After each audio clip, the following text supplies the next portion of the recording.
2024 இதே மாதிரி யுஎன்ஜி அப்படிங்கிறது கூடி இருக்கும்ல.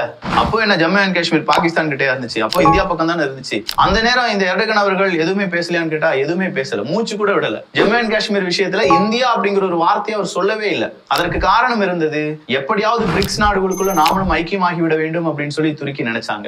பிரிக்ஸ் நாடுகளுக்குள்ள ஐக்கியம் ஆயிட்டோம்னா கண்டிப்பா நமக்கு நாட்டோ எதுவுமே வேணாம், பிரிக்ஸ் தான் அடுத்தது, அடுத்த கட்ட வளர்ச்சினா அது பிரிக்ஸ் தான் அப்படின்னு சொல்லி துருக்கி பிலீவ் பண்ணாங்க. அப்படி பிலீவ் பண்ணனால 2024 அவங்க என்ன செய்யல, இந்தியா அப்படிங்கிற ஒரு வார்த்தையை பயன்படுத்தல. 2025 வரையிலும் இப்படியே போயிட்டே இருந்துச்சுன்னா அமெரிக்காவினுடைய F-35 டீலா இருக்கட்டும், F-16 புனரமைப்பா இருக்கட்டும், இது எதுவுமே நடக்காது அப்படின்னு சொல்லி புரிந்து கொண்ட துருக்கி இந்தியாவை நேரடியா எதிர்த்து பேச ஆரம்பிச்சுட்டாங்க. இஸ்ரேல் எதிர்த்து பேசுறதுனால இஸ்ரேல் மற்றும் துருக்கிக்கு இடையே ஒரு பெரிய பிரச்சனை வருமோ, ஒரு யுத்தம் வருமோ அப்படிங்கிற ஒரு பல கேள்விகளுடன் பாகிஸ்தான் பதறி நிற்கிறார்கள். எப்படி யுத்தம் நடந்தாலும் சரி, இஸ்ரேலுக்கும் துருக்கிக்கும் இடையே ஒரு யுத்தம் நடந்தது என்றால் முதலில் பந்தாடப்படுவது பாகிஸ்தான் அப்படிங்கிற ஒரு நாடுதான். பாகிஸ்தான்